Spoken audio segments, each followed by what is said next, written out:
Hey folks, Dan Slobodin from First Strike Athletics. Today we're going to be doing some more drills that you can do at home.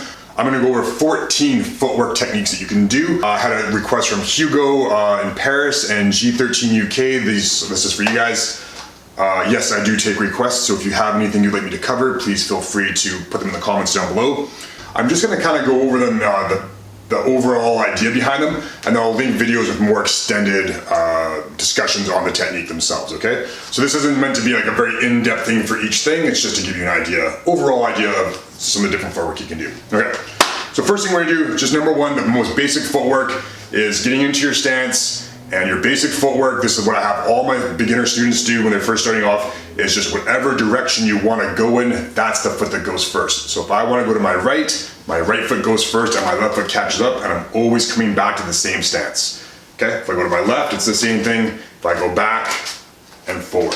What I'm avoiding doing is bringing my feet together or crossing my feet over. I have no defensive capabilities here. If my feet are crossed over like this, I'm gonna get swept. I can't defend myself very well. I also can't generate power for punches. Most of the power comes from our legs. If my legs are crisscrossed or compromised, I can't generate power. So a good strong stance. When I trained with Duke Rufus, everyone from white belt to black belt did this drill. We'd step in, jab, cross. We'd step back, jab, cross. Step to the left, jab, cross. Step to the right, jab, cross. It didn't matter if you were 1 month into training or if you're a UFC champion. Everyone did that same drill at the beginning of class. Very, very important. I can't stress enough how important it is. Good fundamental footwork and good solid positioning in your stance. Number two is going to be our pivots. A pivot is just going on the ball of your foot, getting your heel off the ground, and swinging your legs so your body turns 90 degrees. So I have my inside pivot here. I also have my outside pivot here, where I'm staying in orthodox. I don't really like this one that much. I prefer what's called a swing step, where I do the same pivot, but this foot comes all the way behind, and I am in southpaw.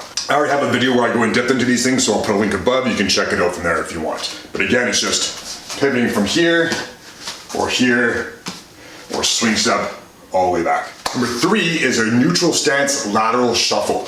So this is our basic stance, and there are times you're gonna be going to a more neutral stance, meaning my feet are lined up like this. You have to make sure you do it the right time. You don't wanna be in range with your opponent. So if I can get hit by my opponent, I don't wanna be here because I have nothing behind me to keep me from getting knocked back. But if I have some space or I want to create some space, I can go here and I can move laterally here.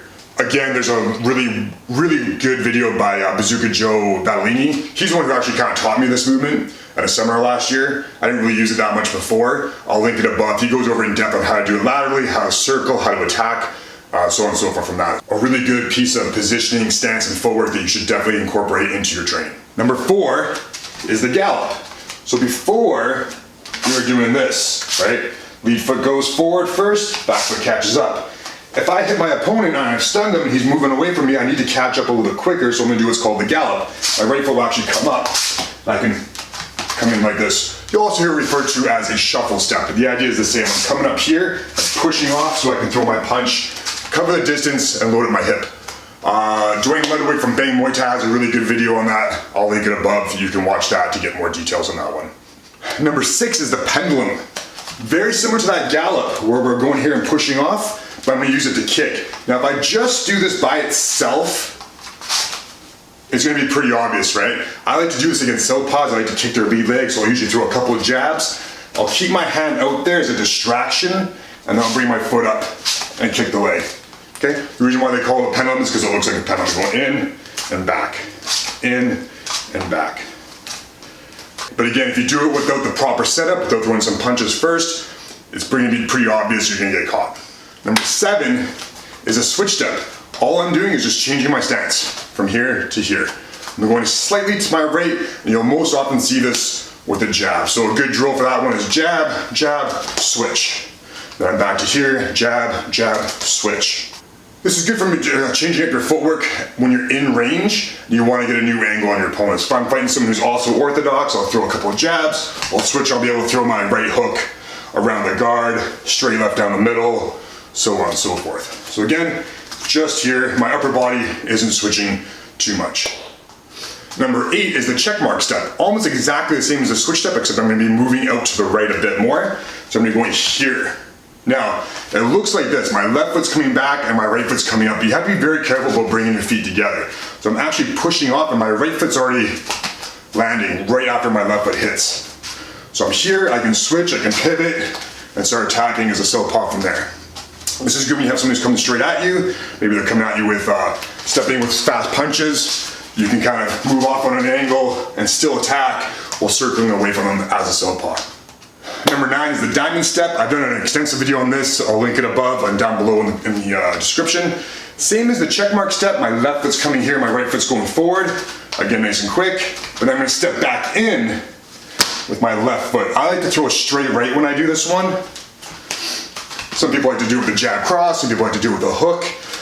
Again, I have a video that's more extensive on this. If you like that movement, you can check it out in the link above and down below.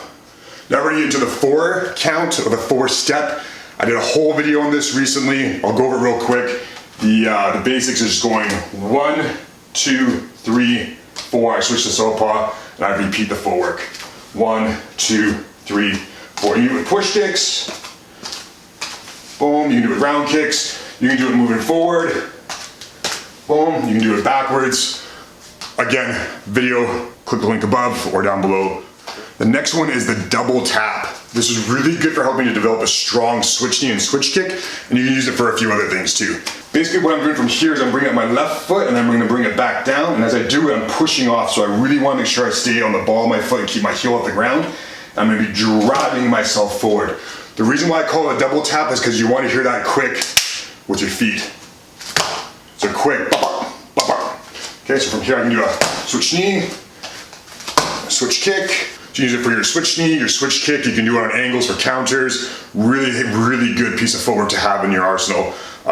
More extensive video, link up above and down below. Next one you're gonna see is called the tie hop. You'll usually see this off of almost like a little feint from a teep. So someone's doing some teeps here and they'll lift up their leg and they'll just hop in and throw a 1-2 or a cross hook or something like that. The idea with this, and this is the most biggest mistake I see with beginners, is they do this and they kind of hop up and down. You don't want to be going in an arc, you want to go straight at them. You want to be nice and quick with it. If you go up and down, it takes longer. People are going to be able to see it coming. They're going to be able to counter you easier. So I'm here, I just lift up and step in with a 1-2. Next one's similar to the tie hop, where I'm using my teeps. And again, a good fake is something that you've already established as a strong technique. So I've already landed a few teeps usually before I've done this. So I'll fake my left teep and then throw my right. But I can kind of use that to keep closing the distance. If I have my opponents going backwards, they're kind of scared of my teep and they're always moving away. I can fake and fake and fake again, and then throw. Or it might be like a fake and then a kick. So it's a good way, once you've established your teep as being an effective technique and you can see that your opponent is a little bit scared of it or they're a little, hesitant, you can start using it as fakes. Maybe they're dropping their hands a lot, you can go to the head. Maybe they're circling a certain way from it, you can kind of switch and then make them circle into your follow-up technique. Very simple, very effective, but you already have to have your teep established as a strong technique. You can't just start off with that off the bat. And the last one is probably the most controversial one, is the crossover. So this is when I'm taking my left foot and going across my right. Now I said this at the beginning of the video, you don't want to cross your feet. You don't want to bring your feet together, but there are exceptions to the rule. Again, just like everything else, you have to have it for the right reason and you have to set it up properly. So I've done a video of this where we did like the spinning liver kick. I throw a jab, cross, hook, and as I throw my hook, my left foot's coming over. The hook is acting more of a distraction to get my opponent's attention up high. As I step over, and as soon as I step over, I can go spinning back fist, or I can go with my spinning back kick. Okay, but the forward by itself, if I just do this in front of someone, they know something's coming from this side. They're not gonna stand there and just wait for it to come. They're gonna move out of the way, they're gonna defend it. So make sure you're setting it up properly when you do that step over kick. And again, I have a video on that, link above and below. As always, if you enjoyed the video, make sure you give me a thumbs up and hit subscribe for more videos, and I'll see you guys in the next one.